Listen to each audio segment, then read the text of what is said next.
There's a lot of teachings around prosperity. And any mantra and any technique can give you prosperity. Anything can work. That's the way the system is designed. So you could just chant Sat Nam all your life or Waheguru, and it's going to configure your energy in a certain way to be prosperous. So that's a given. But there's certain mantras that you can use to accelerate prosperity, and certain kriyas you can do to help expedite that. And when we come to certain times in our life when we face difficulty, it's good to have a bunch of techniques in your back pocket that you can use. And that's what we're focusing on this series, is giving you different teachings and different techniques that you can use so you never feel stuck. And I knew this lady. She was a lawyer. She grew up from a very poor family, very, very poor. And she put herself through law school. She got scholarships. She worked really hard. And she could never make money as a lawyer. She just, it didn't make any sense. Where she worked in a very affluent community. She had all the degrees and everything around her, but she couldn't hold any money. She couldn't hold her clients. She just was always struggling. And I went to her office once, and the office was completely messy. There was just it was just clutter everywhere. And I was like, wow. And then I went to her home, and her home was the same way. There was clutter everywhere. And so the problem with her was she had some sort of block that she inherited from her family and her consciousness. Almost like she didn't think that she deserved a prosperous life, where anybody else with her type of brain and her type of education and her degrees, they would make a normal amount of money, right? Because that's what you do when you have those type of qualifications. But she had some sort of strange block, and she didn't realize where it came from, and she didn't care. And so what she did was I told her, I was like, money can't come to you if you have clutter everywhere. Money and prosperity, it's an energy field. And yeah, you can be a messy person and be very rich, yes. But if you don't have any money and you need money, that's one thing that you can start to do, is start organizing your environment so maximum energy can come through. And, I find myself constantly before big courses or trips, I'll just all of a sudden really want to clean out a closet. And I have a million of things to do, but I just become obsessed with cleaning out a closet.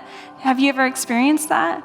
And that's because on a higher level, I feel a new energy field trying to come through, and I'm trying to prepare the environment to be able to hold it. So your environment and your own body, your body has to hold the frequency of prosperity, and so does your environment. It's very, very important. And so if you have a block is a, stuck piece of energy in your auric field, in your magnetic field.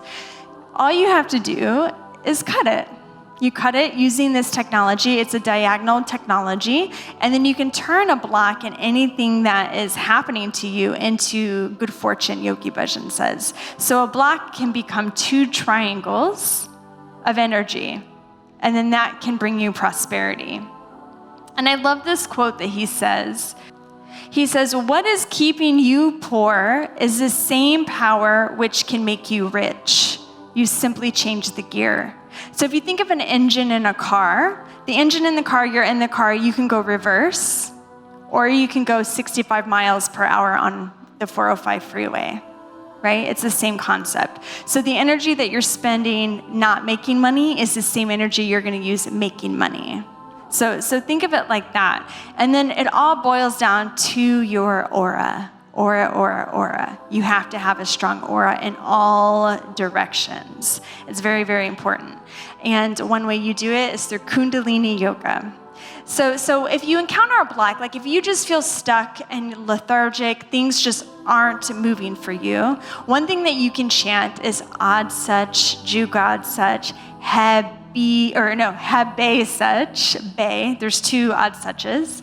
So it's Ad Such, Jugad Such, Habe Such, Nanak Hosi Be Such. Bay, think of a bay of water, it opens. And so Baba Siddhi actually gave that to one of the gurus who was writing Sukhmani, which is a shabad, a beautiful prayer, and he was stuck. And he gave him that mantra to help open up the space. So anything that's stuck in your life or it's not moving the way you want it to do, you can just put that on and chant it. Got it? And then that, you don't have to concentrate on the block. You don't have to focus on it. Why do I have this? Because when you concentrate and you focus on it, all you're doing is magnetizing it. So you just chant it, and then the mantra has its own intelligence. It will go in and clear everything out. So that's one thing you chant when you have blocks. And then if you're on the way to making more money, it's a good thing to add it to your practice. You could just do 3 minutes a day while you drive. And then the other thing that you can chant, we've gone over this a few times, but Bahota Karam, which is the 25th Poti of Japji. So Yogi Bhajan, who was very, very rich several times in his life, he was zeroed out twice. So he was very, very rich. He lived like a prince, and then all of a sudden he didn't even have enough food to eat.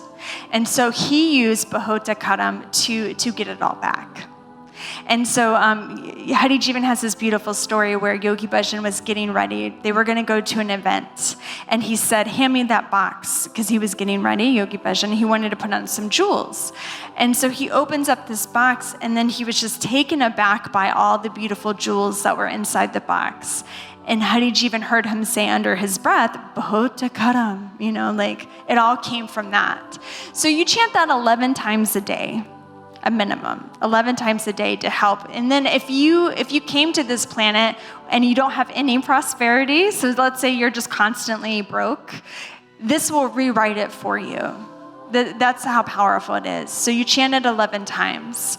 And then if you really are serious about making money, you take your tantric numerology, you take the year that you were born, you add up all the digits. So 1983, 1 plus 9 plus 8 plus 3 is 18, 19, 20, 21. 21. And then I take the 21 and I break it down. 2 plus 1 equals 3. So that's my experience number.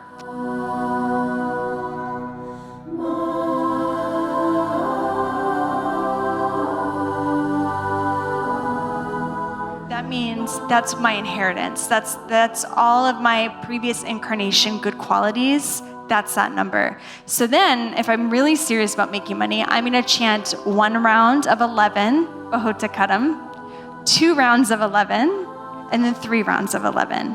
Because what you're doing is you're using your previous incarnation experience and you're rewriting your destiny with the mantra. So it's sort of like having a bunch of extra money to invest in the stock market. Got it? So that's if you're very, very serious about making money. If you add up the numbers of the year you were born, if it comes to a 10 or 11, you don't break down the number like I did with the 2-1. So if you're born in 2008, 2 plus 8 is 10. So then your experience number is 10.